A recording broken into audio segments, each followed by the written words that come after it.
안녕하십니까. 최첨단의 성형 지식을 전달하는 은하성형외과 정인채 원장입니다. 오늘은 소세 쌍꺼풀이 무엇인가, 소세 쌍꺼풀에 대한 해부학적인 특성, 모양적인 특성, 쌍꺼풀 두껍다는 것이 도대체 무슨 의미인가, 어떤 모양인가에 대해서 낱낱이 파헤치는 시간을 갖도록 하겠습니다. 사진을 통해서 조금 얘기를 할게요. 일단 이분 같은 경우에는 실제로는 그렇게 많이 두꺼운 쌍꺼풀 아닌데, 쌍꺼풀이 두껍게 수술됐고 이 고정이 약간 깊기 때문에 눈동자가 작은 거죠. 그러니까 이 눈동자, 검은 눈동자가 보이는 게 A고 쌍꺼풀 두께가 B라고 한다면, 우리가 눈이 커 보이고 눈이 이뻐 보이는데 중요한 게 A랑 B의 비율이란 말이에요. 더 나아가서 이제 눈썹과의 거리가 C라고 한다면 A, B, C의 비율이 이쁘게 돼야지 일단 A가 어느 정도 커줘야 돼요. 근데 지금 이 상황은 뭐냐? B가 너무 크기 때문에 A가 눌려있는 상태이다. 이게 이제 소세지 쌍꺼풀의 특성이 됩니다. 그러면서 B가 너무 크기 때문에 C, 눈썹과의 거리도 좁아지면서 답답해 보이는 인상을, 눈이 졸려 보이고 소세지 느낌이 나고, 이런 부분에서 보면은 약간 각이 지는 부분들이 보이죠.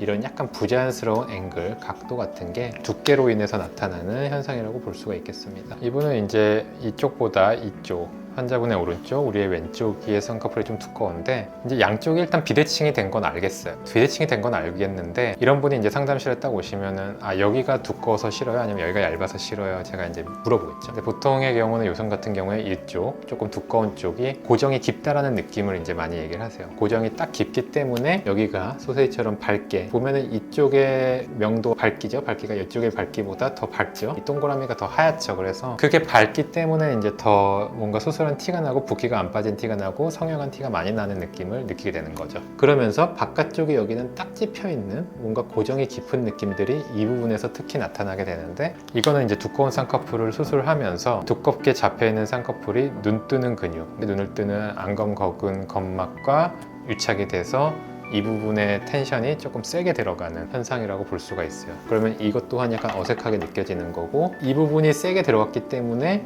이 위의 살이랑 뭔가 띠용띠용 하는 느낌, 뭔가 이 부분에 좀 더 두툼해 보이고, 전체적으로 이쪽에 있는 눈의 모양보다 여기가 놀란 토끼 눈처럼 누가 인공적으로 잡아놓은 느낌이 나는 거죠. 그래서 이렇게 한쪽이 조금 높고 깊은 느낌조차도 낮추는 대상이 될 수 있다라고 이야기를 할 수 있고요. 이 눈 같은 경우는 이제 소세지 쌍꺼풀로 인해서 찌그러진 라인의 모양이 종합적으로 나타난 경우가 되겠습니다. 제가 앞부분 쌍꺼풀을 항상 강조하거든요. 왜냐면은 앞부분이 싫어서 오시는 분들이 생각보다 되게 많아요. 이거는 저 같은 사람이나 환자분들이 아니면은 공감을 못 하시는 내용들인데, 앞부분이 두꺼워서 싫어요, 앞부분이 뭔가 이상해요, 이런 얘기가 굉장히 공통적으로 나옵니다. 왜 그러냐? 동양인의 눈에서 제가 얘기했듯이 눈 뜨는 근육이 이렇게 있을 때 이 근육이 이런 모양으로 있거든요. 그래서 눈을 이렇게 슉 떴다가 떴다가 하는데, 이쪽 동네보다 이쪽 동네가 무조건 약해요.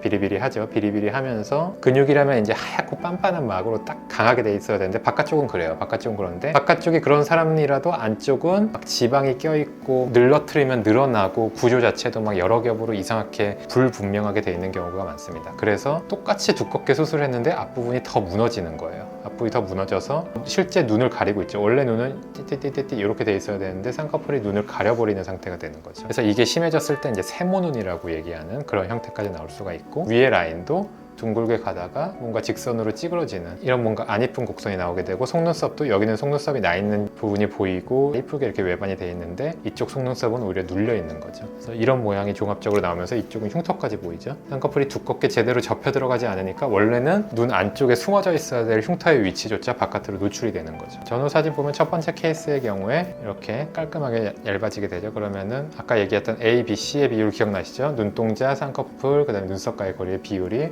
조금 더 편안한 비율이 되죠. 그러면서 눈동자도 조금 더 크게 뜨지게 되는 거고, 이렇게 정면 사진으로 보면 사실 한계가 있어요. 어떤 경우는 실제보다 심해 보이고 어떤 경우는 실제보다 조금 덜 심해 보이는데, 그래서 제가 상담실에서 여러 가지 표정으로 긴장을 풀고 말씀을 하시는 과정을 계속 유심히 보거든요. 그랬을 때 이분이 긴장을 하지 않았을 때, 좀 딴 생각을 할 때, 멍 때릴 때, 남한테 사진이 찍힐 때, 이런 경우들을 많이 봐야 돼요. 가장 왜곡이 심한 경우가 이제 거울을 집중해서 보거나 셀카를 찍었을 때 소세지가 별로 안 심한데 이렇게 생각을 할 수 있는 경우가 많거든요. 왜냐하면 눈의 힘이 평소보다 몇 프로는 더 들어가기 때문에. 그런 변수들을 다 배제하고 실제 본질적인 두께 차이, 고칠 수 있는 지점들을 캐치해서 수술로 교정해 드려야 됩니다. 그래서 오늘의 결론 요약하자면, 소세지 쌍꺼풀이라는 것은 과하게 두껍게 수술이 됐고 고정이 되었기 때문에 생기는 굉장히 다양한 모양적인 특성을 얘기하는 거죠. 소세지처럼 밝게 빛나는 퉁퉁한 모양이 될 수도 있고, 라인이 곡선이 아닌 직각이 되는, 아니면 울퉁불퉁한 모양이 되는 모습이 될 수도 있고, 눈동자가 가려져서 비율조차 졸려 보이는 있는 비율이 될 수도 있고, 앞라인이 무너져 버려서 세모눈이 되거나 눈동자를 오히려 가려버리는 그런 모양이 될 수도 있고, 굉장히 백화점처럼 다양한 부정적인 모양이 나타나는 경우가 소수의 쌍꺼풀이 되겠습니다. 이런 것들에 대한 진단과 해결책을 알아보기 위해서는 은하성형외과 상담실에서 얘기를 해보는 게 가장 정확하고 좋은 길이라고 생각합니다. 은하성형외과에서 뵙도록 하겠습니다. 여러분 감사합니다.